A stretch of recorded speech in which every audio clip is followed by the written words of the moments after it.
I am in a long distance relationship and it sucks. It's like you finally find this person who's absolutely perfect for you, and then you have to live on the other side of the world from them. Long distance relationships are super tough, so we're gonna figure out some ways that we can actually have fun even though we are across the world from each other. So let's figure it out together. James was born in New Zealand, where he grew up playing tennis, basketball, and rugby. When asked as a kid what he wanted to be, he would say, "I want to be a professional tennis player." And that's what he's become. Once he turned 18, he went over to a small Californian university where he got a full ride for playing tennis and studying economics. Then he met the most amazing, beautiful, best thing to ever happen to him girlfriend named Ellie. Standing at 6'10", James can be considered a gentle giant.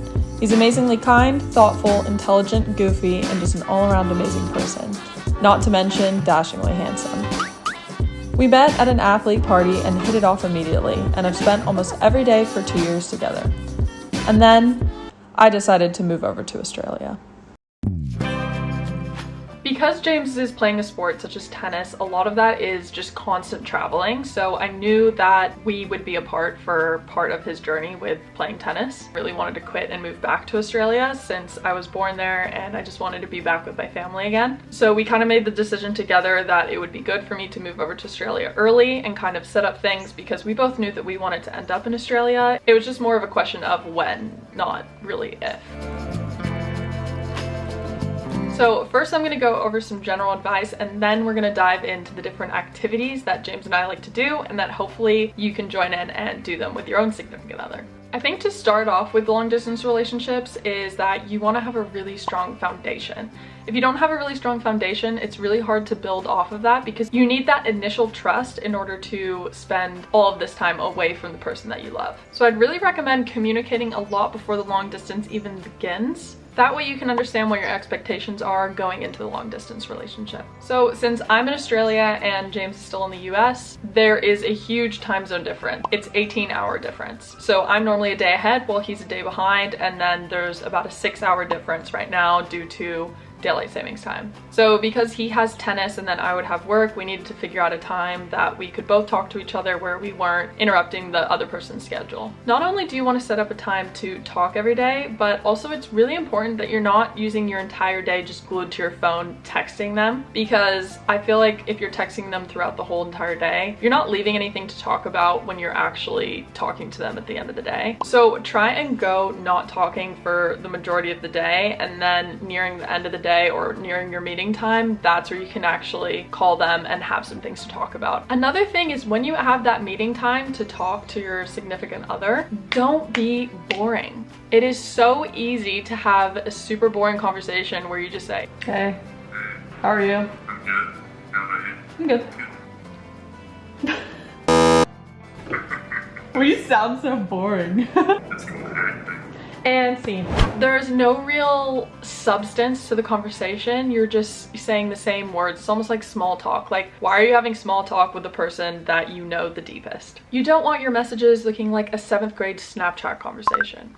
It's always better to have a shorter conversation with higher quality conversation than a really long conversation where you're just kind of talking about nothing. So in order to kind of drive more of the conversation, what I like to do is look up a bunch of different questions online where you can just search up like relationship questions or things to ask your significant other, things like that that are just going to get the conversation flowing and have something to talk about. Because asking about the other person's day every day gets boring. There's also different paid games that you can get as well. There's a card game called We're Not Really Strangers that's pretty popular. Actually, James and I played it when we were like 2 months into our relationship, and it was really fun to like get to know each other a little bit more. Another thing you could talk about is the time that you're going to see each other next, or maybe think about the dreams that you have for your relationship or the places you want to go. Maybe plan an activity or a travel thing that you can do in the future together. Now we're going to jump into different activities that you can do with your significant other. Although there's so much distance between you guys, thanks to technology,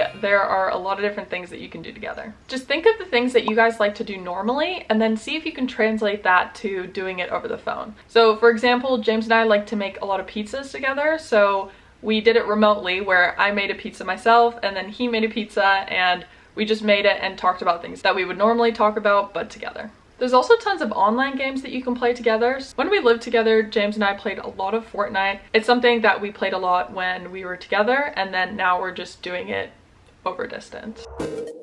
Now we're gonna be playing some Fortnite. So you might be thinking, Ellie, Fortnite is kind of childish and it's kind of nerdy.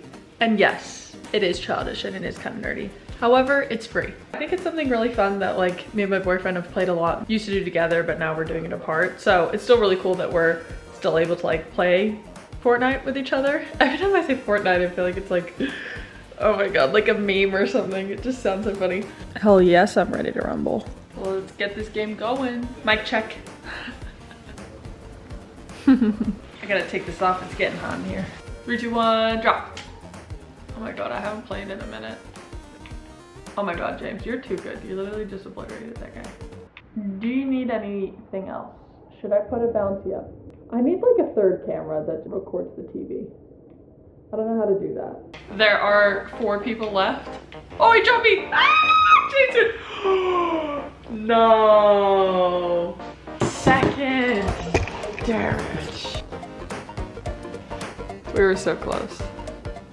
There's also another website to watch Netflix together as well, if that's something you're interested in. Or sometimes what James and I do is that we both play the same Netflix show at the same time. So we can respond when the same jokes come up, or maybe something interesting or dramatic happens in the movie, and we could be like, oh my god, and discuss it. Also, FaceTime just came out with a feature, I think a couple years ago, where you can actually screen share on FaceTime. So sometimes if we're really feeling bored, James or I will just screen share like our Instagram and like scroll through Instagram together, because that's something that we would do when we were together.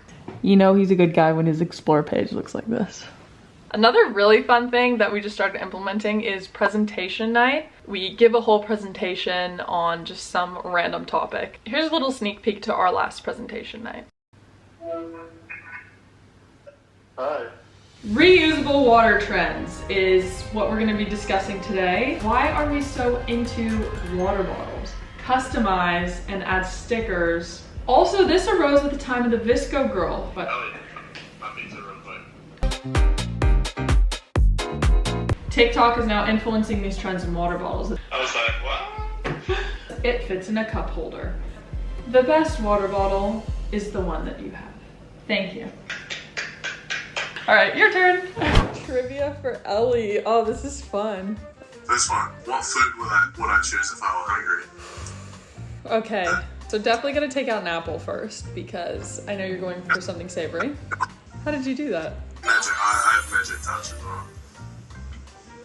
Okay. Oh no! This is so hard. I'm gonna have to go... I'm gonna go with pizza. No! Okay, what would Ellie eat when she's hungry? But this is based on my thoughts. Schnitzel it is. Wow, that was good. That was good. You know that I know you well. Yeah. What is my favorite thing about Ellie, personality-wise? Oh my god, I feel like you love all of them. Maybe take away humor, I'm not that funny. Okay, so all of them. Yay! All of the above. This one, I don't really talk to you about cars. No. So I'm gonna go with Corvette. Wow, that's good. That's a good memory she's got there. Good girl. Which one All is of it? the above.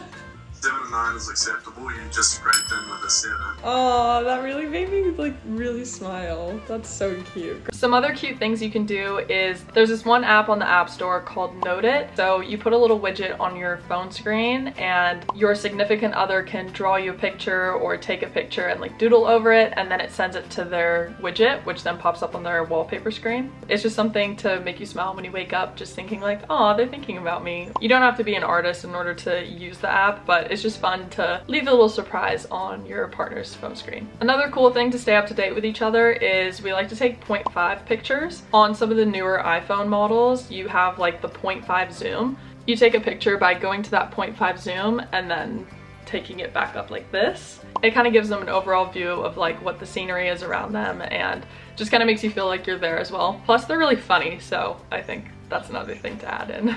Also, coordinating the next time that you guys get to meet is also really important. So I recently purchased some tickets to go visit in May for James's graduation. That's really helpful because it gives you something to count down and something to look forward to. I feel like if you don't know the next time that you're gonna see them, it kind of just feels like this never-ending question of when am I gonna see them again? All right guys, those are all the tips for long distance relationships that James and I do, and hopefully they translate to you and your partner and you can do some of these fun things together. I know long distance is so tough, but I just know it's gonna be worth it, and I know it's gonna be worth it for you and your partner, and I hope you can do some of these things that bring you and your partner closer, even though there's a lot of distance between you both. So James and I are seeing each other in May, so I'm gonna be recording that and talking about, you know, being back with him and, you know, ending that long distance part of our relationship. We will end up having to do more long distance after, but it'll be a good time to see him and reunite in California. I'm almost at 500 subscribers, so if you could help me get there, I would so appreciate it. Again, thank you so much for watching and much love. Oh my god.